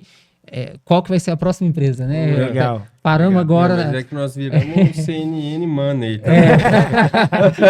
Ele é só chairman. Pequenas empresas. Muito legal. Legal, assim. Eu continuo fazendo bastante coisa, né? Então tem... Nessa jornada tem algumas... O karatê startups você que eu nunca sou parou, né? Que investidor. você falou. O karatê eu tenho uma academia, né? Então, Uhum. isso é interessante. Antes da pandemia, eu continuei dando aula, né? Até 2019. Uhum. Porque 2019 a gente tava vendendo a empresa, assim, minha vida tava um inferno. Eu dava aula de karatê 6h30 da manhã, segunda e quarta. Uhum. Tinha uma turma só. Eu dava aula nesse horário. Inclusive, alguns dos meus ex-sócios treinavam comigo. Então, eu dava aula nesse horário. Aí, eu saía segunda-feira, às vezes, direto da aula, direto da academia para o aeroporto, pegava um avião, ia para São Paulo, fazia uma reunião. Aí, um monte de coisa, né? E tal, a gente tinha escritório em São Paulo, né? Funcionário em São Paulo, um monte de coisa rolando. Aí eu pegava o avião terça-feira à noite, voltava, e 6h30 da manhã, na quarta-feira, eu tava dando aula, né? Assim, Uma rotina de Não, zero saúde mental. tava muito, muito, muito desgastante. E o karatê é um negócio que é muito importante pra mim, né? Então, assim, chegou num ponto que você olha, eu não tô conseguindo fazer isso bem mais. E aí eu prefiro fechar, Uhum. porque não dá mais pra mim. Entendi. E aí eu fechei a academia em 2019, né? Eu dei sorte que no outro ano veio a pandemia, né? Então eu teria fechado de qualquer jeito e tal. É verdade. Karatê por EAD. E aí, quando passou a pandemia, a gente reabriu a academia, né? Então ela chama Yusha. Yusha quer dizer herói corajoso em japonês, né? Porque essa é uma virtude que eu gosto muito. Eu falo que coragem é uma virtude que ou você tem ou gostaria de ter. Entendeu? E aí tem tudo a ver com artes marciais, etc. E aí a gente reabriu essa academia com um projeto. Então a gente ensina karatê, né? Que eu sou faixa preta. A gente tem uma escola de jiu-jitsu também, né? Então a gente está abrindo. E a gente criou uma variante do karatê, uma arte marcial nova, que chama karatê de combate. Né? Então o pessoal treina com kimono preto, é bem Legal, Cobra Kai, legal. isso é bacana. Ah, Bacana. nice. Que é a mistura de karatê com jiu-jitsu. Né? Vamos fazer o jabá. Onde que fica? Fica na Wanda Bambirra, no Sion, aqui em BH, né? Aceita Procurem novos aí. alunos? Aceita novos Tá alunos. bom. Manda o Aceita arroba, novos tem Instagram? Tem. Assim, hoje o do Karatê de Combate, ele é o mais movimentado online, né? Porque é uma marca que a gente puxa mais. Então é @Karatê de Combate. Procura lá. Vai que vocês aparecer vão- aqui embaixo, pode ficar Exato, pra exato. vocês acompanharem. E aí, então assim, tem a academia, eu tenho sócio, né? Aí eu acabei contratando o meu mestre de Karatê. Então hoje ele dá aula, né? Nossa. É a principal profissão dele. Tipo, então assim, ele ganha mais dinheiro com a aula do que com a advocacia, porque ele adora Karatê e tal. Exato. bandeira. Exatamente. Já tá aceitando um aluno novo aqui. Então eu contratei o meu mestre de Karatê, ele dá aula, porque uma das coisas, né, é conseguir organizar isso. Uhum. E aí, então, hoje eu não tenho a obrigação de dar aula, apesar de que eu tô sempre lá. Eu gosto muito, né? Então, assim, sempre que eu posso, eu tô na aula, eu treino também, tá? Agora eu tô fazendo jiu-jitsu mesmo, né? Tô mais dedicado a jiu-jitsu, não falta de jeito nenhum. Mas o karatê eu treino, eu dou aula também, junto com o pessoal lá, mas o professor titular é o meu mestre de karatê, né? E aí, tem a academia, que é um projeto. Hoje é o melhor e maior tatame de BH, né? Uhum. É nosso lá, para quem quiser conhecer. São 140 metros quadrados de tatame. Ó. É um negócio fantástico. Então, tem esse projeto que eu toco também, né? Eu sou investidor de algumas startups, então eu acompanho elas, eu tenho algumas no meu portfólio. Eu estou montando uma nova empresa agora, né? Que é uma escola de negócios para ensinar inteligência artificial para executivo, né? Chama Proteus Academy. Uhum. É uma empresa que está montando agora, tá? Assim, acabou de montar, etc. Em primeira mão aqui no Extra Capitular. É a primeira mão mesmo. Então, assim, acabou que... O que aconteceu? Quando eu saí do iFood, em agosto, eu recebi propostas de grandes empresas para ir para elas e tal. Eu tive uma experiência de ficar ali como diretor de tecnologia em tempo parcial de alguma dessas startups que eu acompanho e tal. Que lá no iFood você era head de inteligência artificial, né? Exato. Que é como se fosse um diretor, gerente, né? Para quem não conhece esses termos de... É como se eu fosse um gerente de gerentes. Gerente de gerentes, isso. Então, tinha um diretor acima de mim e eu tinha vários times tocando vários projetos. Eu cheguei a ter 40 projetos ao mesmo tempo. Nossa. Né, que eu olhava, era muita coisa. E aí virou uma loucura, entendeu? Por quê? Porque 40 projetos, algum vai dar problema. Com certeza. E numa operação de 100 milhões de pedidos, é um inferno. Sim. Né? E essa operação toda... Tudo é um grande problema. Era tudo em São Paulo? Ou tinha alguma coisa aqui? O time? Quando tava na transição não, Requima para iFood, ficou um pouco aqui em BH, um pouco foi para São Paulo, ou já era misto? Já era misto o time, né? O seu time da Requima. Era misto, mas o iFood montou um escritório em BH, né? Tava no nosso contrato, então eu falei para colocar no contrato esse escritório. Então tem um escritório na Savassi. Mas como é que fala? A base do iFood, né? O quartel-general é em Osasco, São Paulo.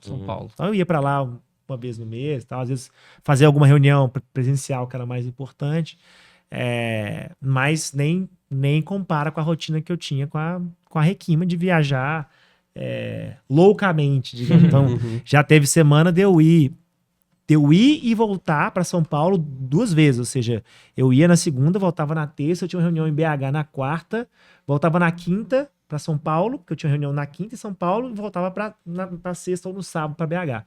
Então isso não foi 1 ou 2 vezes que aconteceu, sabe? Então, assim, uma rotina muito Mas vale mais a pena fazer isso do que morar em São Paulo. Com certeza. Com certeza. BH é bom demais. Alegrar o público paulistano. Brincando, gente, lá é ótimo.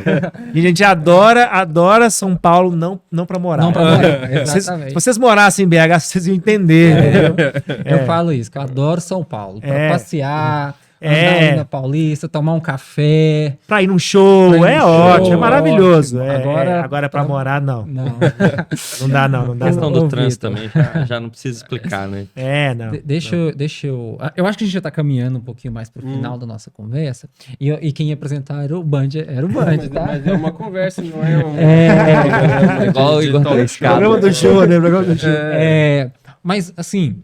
Eu queria que você falasse, então, aqui, mais para o final. Nós temos aí o nosso grupo de jovens, né? A Ordem Demolei. E a gente tem muitos jovens na fase de... Nós temos dois nichos, né? O nicho dos jovens que estão fazendo o Enem esse final de semana, né? Contei a data que a gente gravou, né? Enfim, spoiler. Entre os dois, por aí, estão fazendo Enem, que estão decidindo o que querem fazer da vida. E temos um outro nicho também daqueles senhores demolês ali na faixa dos 21, 22, por ali, que estão já concluindo as suas faculdades, alguns na área de TI, enfim, né? Como nós estamos falando desse assunto, né? Mas eu queria que você desse aí umas dicas tanto para os dois polos, né? Quem está querendo escolher, eu quero fazer ciência da computação, quero fazer sistemas, quero fazer algo na área de TI, tecnologia. tanto para as pessoas que estão terminando a faculdade, estão naquela parte ali que você, o que eu faço da minha vida? Vou para essa área de inteligência artificial? Não vou? Quem não começou vale ir para isso? Hoje todo mundo só fala de inteligência artificial, né? Então, vale a pena esse mercado? É um boom? Vai virar uma Skynet da vida? A gente vai ser morto aí daqui a pouco pelos androides? Não sabemos. Black Mirror total. Porque olha aqui pra você ver, você falou que 2014 foi o grande boom lá com a Copa do Mundo, de Big Dados, etc, etc. Isso tem 10 anos. Sim. Então, assim, em 10 anos as coisas mudou, assim, mudou muito, mas agora, o que mudou é que antes precisava de uma empresa para poder fazer tudo. Hoje, aqui no meu WhatsApp tá tem muita coisa, exato. O meta aqui para mim poder perguntar para aí o que tá acontecendo, exato. Qual que é o clima em BH. A única coisa que eu pergunto para ele é qual que é o clima hoje, a previsão. Aí, que é o meta Você pergunta pra ele? É bom? Não vá na janela. Estou em BH, eu pergunto. Mas enfim, a pergunta foi gigantesca, mas o contexto é dicas pro pessoal, tanto que querem fazer, quantos que estão aí no mercado, começando, né, a se inserir no mercado. Tá, então eu vou começar pela mais fácil, que é a do Enem.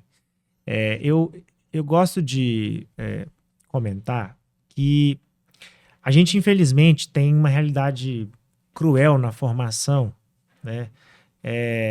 E uma pressão social muito grande para que as pessoas façam as escolhas para o resto da vida. Tá? Então, eu acho que a primeira coisa que tem que entender é normal a gente não saber o que quer fazer pro resto da vida. Essa história que eu contei, que foi a minha, foi uma exceção da exceção, né? O normal é a gente não saber o que a gente quer fazer, mas o que eu acho que é muito importante é a gente ter a disposição para explorar, né? E isso vale pros meninos e pros pais, né? Porque às vezes a ansiedade vem dos pais, não é dos meninos. E aí, claro, tem gente que tem uma condição financeira pior, né? E aí vai ter que fazer as escolhas pensando nisso, né? Infelizmente, a gente vive em um país com desigualdade absurda e as condições não são semelhantes para todos. Tem outras pessoas que vão ter um pouco mais de vantagem nessa escolha. E aí eu gosto de dar a seguinte dica. É muito difícil saber o que a gente quer, né? Porque como ser humano, todo mundo quer a mesma coisa. A gente quer ser amado, a gente quer ser desejado, a gente quer ter afeto, a gente quer ter amigos, a gente quer ter um espaço em que a gente se sinta querido. Sim. Todo mundo quer a mesma coisa no fundo, quando você vai tirando as camadas todas, é a mesma coisa. Então, assim, o segredo é começar pelo que a gente não quer. Então, se eu tiver consciência do que eu não quero, eu vou começando a eliminar as coisas, eu vou sobrar com algumas na mão. Aí, com base nessas algumas na mão, a gente vai explorando para saber o que quer. O que eu acho que é mais importante é aproveitar essa fase, para quem tem condições, de explorar o máximo que puder. Porque eu discordo dessa visão de que tem gente que acha, fulano tá atrasado e tal. Não muda nada. Por quê? Porque às vezes a pessoa está super adiantada no colégio, etc. Não teve o tempo de aproveitar para amadurecer, né? Em termos de competências socioemocionais. E aí depois chega na faculdade, tem depressão, porque escolheu um curso que o pai queria fazer, não era ele. Né? Às vezes o pai é médico e aí a única opção que tinha era fazer medicina, a pessoa não gosta de fazer medicina. Então assim, tem muita coisa aí que envolve, né? Computação, por exemplo, é um curso que é super complicado porque é muito difícil. Então, assim, tem que gostar. Se você não gostar, você não dá conta. Né? Tem vários colegas meus que entraram em depressão durante o curso e na época que eu formei, era o curso com o maior índice de desistência no MEC. Né? Então, assim, apesar de que a gente tem um modo assim, vire programador, aprenda a programar, né? Então, assim, eu até fundei uma ONG sobre isso para poder ajudar e tal, chama Programadores do Amanhã. Mas eu falo, olha, explora o caminho. Se acha que é legal, explora o caminho. Mas se você não gostar, não mexe não, porque não vai dar certo, sabe? Porque assim, é muito desgastante intelectualmente, para quem não gosta. Para quem gosta é maravilhoso. Sim. Beleza. Então assim, comece pelo que você não quer e explore o máximo que a condição financeira da sua família permitir, né? Porque se você achar algo que faça sentido, né? Tipo, esquece essa baboseira de siga o seu sonho, tá? Quem fala siga o seu sonho já é rico, bilionário, geralmente, entendeu? E ganhou dinheiro, sei lá, indústria de óleo e gás, sabe? Mineradora, não era fazendo o sonho dele. Não. Então, assim, escolha uma profissão que parece que te agrada e que por conta de te agradar, você tem condição de se esforçar para ser muito bom naquilo. Se você for muito bom naquilo e for uma profissão que tem mercado, provavelmente você vai ser bem sucedido, né? Sim. E aí você vai ter um emprego interessante. Pode ser que você tenha alguma ideia interessante dentro desse mercado e vá empreender, que é uma coisa super divertida, mas aí tem a ver com risco, tem a ver com idade, tem a ver com um monte de coisa. Então, assim, acho que a dica principal é comece pelo que você não quer e tenta tirar um pouco a pressão do fracasso. Porque uma das coisas que a gente mais tem de valioso no momento da juventude é o tempo. Né? Então, hoje eu tô com 39 anos, tem várias coisas que eu fiz, hoje eu não consigo mais programar 16 horas por dia. Durante dois meses eu vou ter um treco, entendeu? Vou infartar e tal, tô com quase 40. Não aguento mais fazer isso. Então, assim, tem certas coisas que você só aguenta fazer numa fase da vida. Então, aproveitar esse tempo para conseguir explorar e testar é muito bom. E a segunda pergunta sobre inteligência artificial, o que acontece? Eu gosto de comentar que é o seguinte, inteligência artificial não é uma moda, não é uma tecnologia que chegou, tá aqui há 3 anos e daqui a pouco passa. Não é. Eu dou palestra sobre isso desde 2011. Mas assim, gente, isso aqui chegou, vai mudar tudo. Então, a analogia que eu gosto de fazer é mais ou menos igual à internet. Você fala assim, vai ter alguém que vai ter que entrar na onda da IA? Vocês conseguem imaginar um escritório de advocacia que não usa internet? Impossível. Né? Uma empresa de publicidade que não usa internet? Não tem como. Alguém que vende miçanga na praia que não tem um Pix? Não tem como. Entende? Assim, é um negócio que vai penetrar profundamente em todos os mercados, em todas as profissões, de tudo que a gente puder imaginar. Tá? Então, assim, a pergunta não é como isso vai acontecer e nem o que vai acontecer. A pergunta é quando. Entendeu? Porque o como e o que vai depender de muitos fatores que é muito difícil de prever. Né? Então, eu que sou especialista na área, eu gosto de falar que eu consigo enxergar mais ou menos uns 3 anos na frente. Mais que isso, eu acho muito arriscado. Porque acontece alguma mudança tecnológica que muda completamente o rumo. Né? Então, assim, essa mudança tecnológica que gerou o ChatGPT, que popularizou bastante, né, esse tipo de tecnologia que era só de nicho, aconteceu com um artigo que o Google publicou e de repente eles começaram a fazer um monte de coisa. A Google já tinha um monte de coisa pronta e não colocou para fora. O Facebook já tinha um monte de coisa pronta, não colocou para fora. Teve que aparecer a OpenAI, que era uma empresa menor, então por conta disso tinha um risco menor de lançar isso ao público. Lançou e deu super certo, né?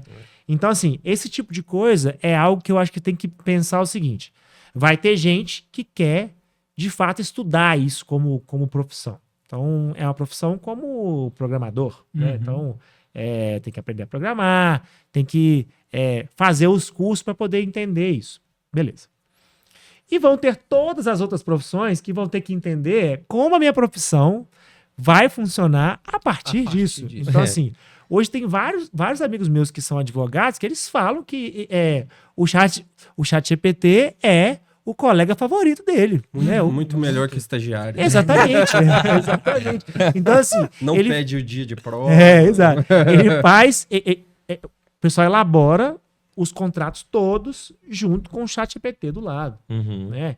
Então, tem várias profissões. Eu conversei outro dia com uma fotógrafa que ela falou que ela fazia um monte de coisas a mais, porque agora ela tinha várias ferramentas que atuavam dentro da profissão dela que ela precisava fazer mais. Uhum. Então, com isso, ela virou uma fotógrafa muito mais produtiva, ou seja, ela consegue fazer muito mais trabalhos, ou seja, ela também consegue cobrar mais barato, e o outro fotógrafo que não usa essas tecnologias vai ficar de fora do mercado. Né? E aí a gente tem um grande desafio aí, que não é só o desafio de aprender e divulgar, né? Eu tô criando essa escola, inclusive, porque quando eu saí do iFood, eu entrei numa fase assim, deixa eu começar a fazer os cursos aqui, deixa eu ver o que o pessoal tava falando. E a maioria é um desastre, assim, uma coisa horrorosa. E por quê? Claro que tem curso bom, tem muita gente ensinando coisa boa, etc., mas é muito limitado para as coisas que precisa ter, de fato, né? Então assim, tem muito curso que é assim, você aprenda a mexer no chat GPT e tal. Eu acho válido essas coisas também. Só que isso não é, isso é um pedaço da história, né? Então, quando você tá vendo uma avalanche vindo, para mim é muito preocupante. E, de novo, né? O patriotismo falou forte. Né? Era para eu ter ficado um ano parado sem fazer nada. Entendeu? Eu ia continuar tocando a academia junto com o meu sócio, eu ia continuar apoiando as startups que eu sou investidor e eu não ia fazer nada. Combinei isso com a minha esposa. Mas eu achei isso muito, muito ruim, assim, porque isso é uma avalanche, gente, que vai mudar o mundo.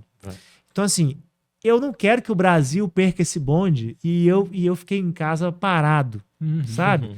Então, assim, parte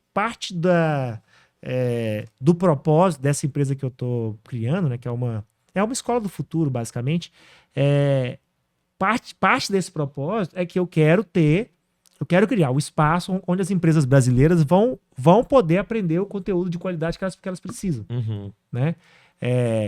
E assim, óbvio que eu sei que eu tenho esse meu papel e eu tô fazendo a minha parte no mundo, né? É o que eu posso fazer. Mas eu não quero que daqui a 20 anos, se essa onda passar e o Brasil perder de novo, né? Mais oportunidade de aproveitar esse tipo de coisa que vai mudar completamente o mundo, né? Porque quando a gente fala de soberania nacional, hoje essa discussão não passa longe de tecnologia. Né? Então, assim, se você não tem o domínio da tecnologia, você fica muito atrás. E olha a quantidade de empresas grandes que a gente usa no nosso dia a dia e tem poucas empresas brasileiras. Né? O iFood é um grande exemplo disso. Né? O Nubank é outro grande exemplo disso. Então, assim, tem muitas empresas boas que podem tomar esse mercado e que vão precisar dessa tecnologia. O iFood só virou o que virou por conta dessa fusão com a Requima, né? Então, assim, foi um impacto muito grande que a gente acabou causando. E um pouco desse movimento foi o que fez criar essa escola. Mas, cara, eu não vou ficar parado um ano em casa. Eu vou tocar isso nesse aqui momento. E tal. Então, eu vou tocar isso aqui nesse momento. E aí eu tenho um sócio que tá comigo nessa jornada, né? Estamos fazendo um monte de coisa aí para poder fazer acontecer. Ano que vem eu acho que a gente deve fazer um pouco mais de barulho em torno dessa marca. Vamos fazer alguns eventos em cima de comunidade. A gente estava comentando, né? BH tem uma das comunidades de startup. Foi a primeira do Brasil e uma das mais importantes. Que é o São Pedro Valley. Que é o São Pedro Valley, né? Que é a única startup que surgiu... Aliás, é a única comunidade, né? O único ecossistema de startup que surgiu organicamente. Os outros todos foram criados. Estimulados. E eles foram criados e estimulados a partir do nosso exemplo. Entendeu? O pessoal viu o que a gente fazia, né? Então, ela já ganhou por diversas vezes como a melhor comunidade de startup do Brasil. Hoje nós estamos perdendo o bonde, né? Para Florianópolis, que virou a cidade das startups. Mas, enfim, é provável que ano que vem a gente faça um pouco mais de barulho em torno dessa parte, porque essa escola tem tudo a ver com o ecossistema também. Né? Saquei. E aí, esse é um pouco da parte que eu estou falando e fazendo agora, né? Então, assim, acho que respondendo a sua pergunta, né? Eu não acho que a IA vai virar uma coisa super inteligente e dominar os seres humanos. Ainda não, né? Não. Me pergunta daqui uns 3 anos, que aí eu te falo de novo o que eu acho que vai acontecer nos próximos 3 anos. Tá Mas em 3 anos eu tenho certeza que não. Mas é uma tecnologia que é tão poderosa quanto a energia nuclear. Né? Então, assim, a gente tem que se apropriar disso, a sociedade tem que se apropriar disso, a gente tem que regular essa tecnologia, né, para que seja usada corretamente, porque a energia nuclear é uma coisa maravilhosa, né? Ao mesmo tempo, uma das primeiras aplicações fizeram uma bomba, matou muita gente. Então, a gente tem que ter essa consciência, né, de que a gente precisa saber usar essa tecnologia e uma das melhores formas para a gente poder ter essa conscientização é de fato usando. Sim. Né? Então, use no dia a dia. Quem até hoje não usou, acho que é uma excelente forma de começar. Usa aí o ChatGPT, conversa lá com ele para ver. Usa a IA, que agora tem no WhatsApp, né? Então você consegue usar.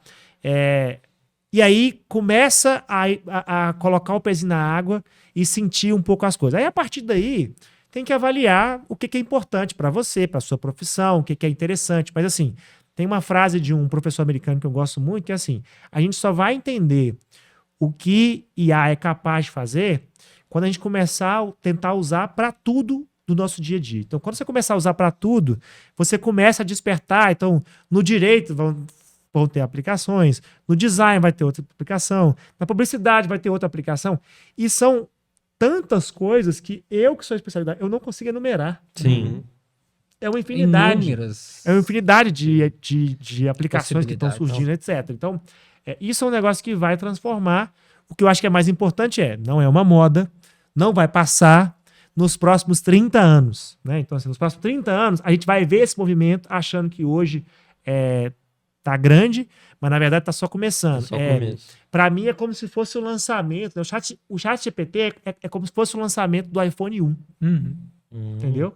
E depois que foi lançado o iPhone 1, ninguém sabia o que ia dar, mas não existiria o iFood se não fosse o iPhone 1. Não existiria o Airbnb. Sim. Não existiria o Spotify. Não existiria uma série de grandes empresas que hoje são gigantescas que só passaram a existir porque de repente a gente passou a ter um telefone com aplicativo, internet e GPS na mão. Mudou tudo. E mudou completamente. Então, é isso o que a IA representa.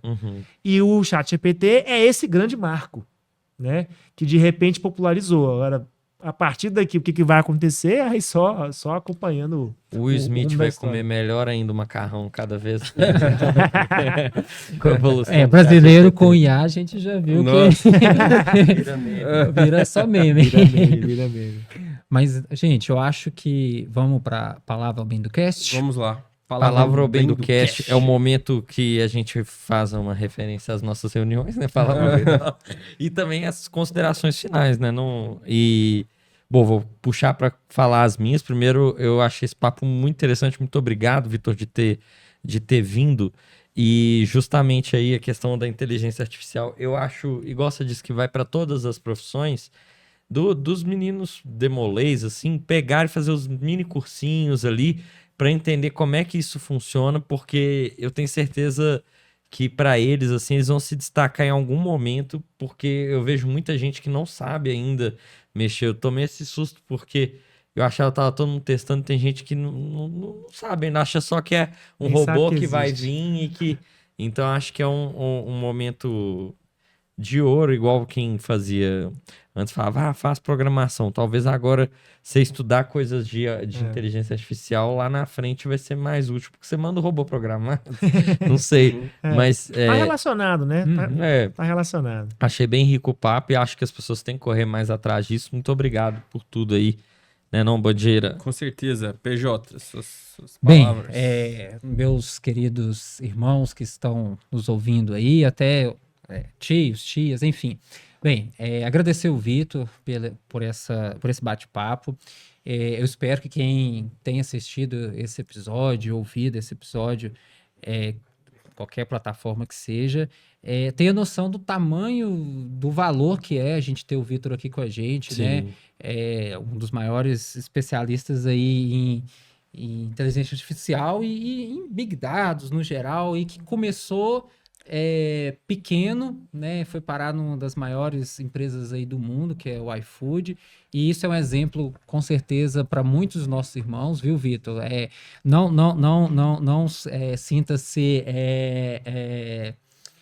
com vergonha ou tímido de usar isso aqui, porque a gente tem alguns irmãos, né? Só fazer um pequeno comentário aqui, que às vezes recebe os seus reconhecimentos, recebe um Chevalier, recebe uma Legião de Honra, e às vezes não usa. Eu já vi alguns casos de irmãos que não usam, não vai na reunião, não, eu não gosto de usar, porque fica parecendo que é vaidade, e eu acho que não é assim, etc. Mas eu acho que isso aqui é um motivo de orgulho. É um motivo de orgulho para todos nós, né? Que compartilhamos a Legião de Honra, e para todos nós que somos chevaliers aqui nessa mesa, nós 4 somos. E isso mostra... Você falou uma frase, me lembrou na hora do High Dead, porque o Frank Sherman Land falava isso, assim, se você vai fazer algo na sua vida, faça para ser o melhor na sua área de profissão. No High Dead ele fala, se você for um coveiro, que você seja o melhor coveiro que vai ter no cemitério, que você faça a cova mais perfeita.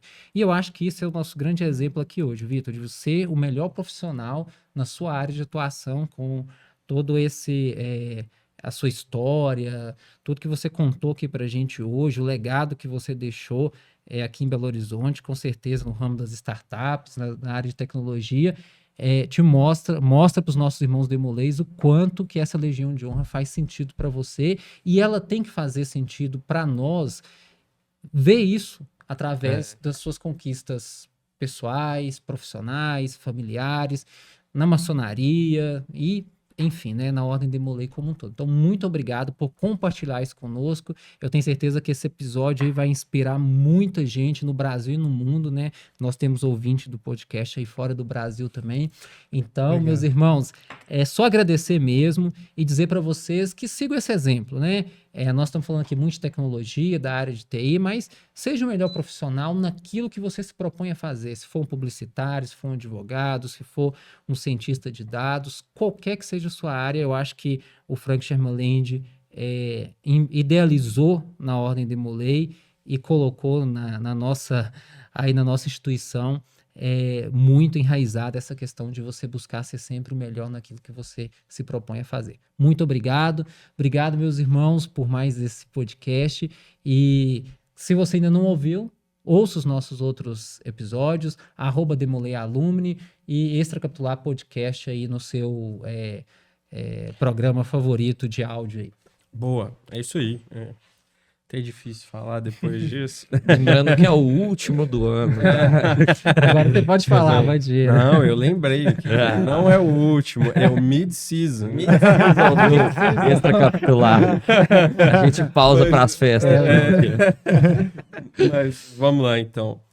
Sabe, Vitor, eu geralmente fico pensando numa coisa. Quando eu era demolei ativo, principalmente quando lá nos primeiros anos, né, que eu iniciei na Ordem, às vezes eu entrava lá no Hall da Fama do Demolei dos Estados Unidos, e ficava vendo aquelas pessoas, assim, né? Uma pessoa em especial sempre me inspirou muito, sou alguém que gosta muito de ler, gosta muito de literatura, né? Muita gente não sabe, nós temos um Nobel de Literatura, né? Que foi porque já faleceu, né? Demolei, John Steinbeck, né? Escreveu As Vinhas da Ira, né? Que depois virou um filme famosíssimo e tal. E eu, às vezes, ficava pensando, nossa, mas aqui no Brasil a gente não tem ninguém ainda, né? E, por ser jovem, não me dava conta que é porque o projeto aqui era tão recente. É muito novo ainda, muito recente. E, depois de um tempo, eu comecei a pensar de que como que cada vez mais nós vamos começar a ver os nossos despontando em todos os setores de atuação em todas as áreas. E acho que você, nesse sentido, é um desses que começa, né, como um navio quebra-gelo, assim, esse é um dos primeiros destaques que a gente tem desses que foram formados e, sem dúvidas, um orgulho para nós, né, como Demoleis, um orgulho para o seu capítulo, né, que por ter tido essa posição. E eu tenho certeza que, como o PJ falou, muitos desses que vão nos assistir agora e que ouviram essas dicas, vão no futuro, inspirando também no seu exemplo, em outros que vão de ter, se destacar e despontar em todas as áreas, como a gente conversou. Então, muito obrigado por vir aqui compartilhar com a gente toda essa história, essa trajetória. Eu fiquei, assim, mais quieto aqui ouvindo, né? Geralmente eu sou alguém que fala bastante, mas eu gostei muito de ouvir e tenho certeza que todo mundo que está assistindo, ouvindo esse podcast, também gostou bastante. Então, é isso. Muito obrigado mesmo. Para os nossos espectadores, dizer, então, que esse é o último episódio de 2024. A gente vai fazer uma pausa na nossa temporada. Voltamos em 2025. Então, se você está assistindo isso, nós estamos no finzinho de 2024. A todos um excelente fim de ano e um excelente 2025. E aí vou passar a palavra para o nosso convidado, que é assim como nas nossas reuniões, o mais importante fala por último. E aí vou deixar então, Vitor, você usar a palavra ao bem do cash. Eu queria também agradecer a oportunidade. Eu acho que foi uma conversa boa, assim. Eu tentei resumir, né? Porque a história é longa. Tentei resumir algumas coisas e espero que tenha feito sentido, né, para todo mundo, né? E eu acho que um dos pontos que o PJ falou, né, e que você também falou, e que a gente acaba aprendendo na Ordem Demolei, é que sucesso não é necessariamente sucesso profissional, né? Eu acho que a gente precisa entender essa parte com muita clareza. Claro que isso também é uma vertente importante, mas para nós, na Ordem Demolei, né, o Demolei de sucesso é um homem de valores, né, bons e profundos, assim, enraizados em todas as coisas que a gente faz, né? Então, como o PJ comentou ali, né, o Demolei que por acaso virar coveiro, provavelmente ele vai ter esse estímulo interno, né, de ser o melhor coveiro que ele poderia ser.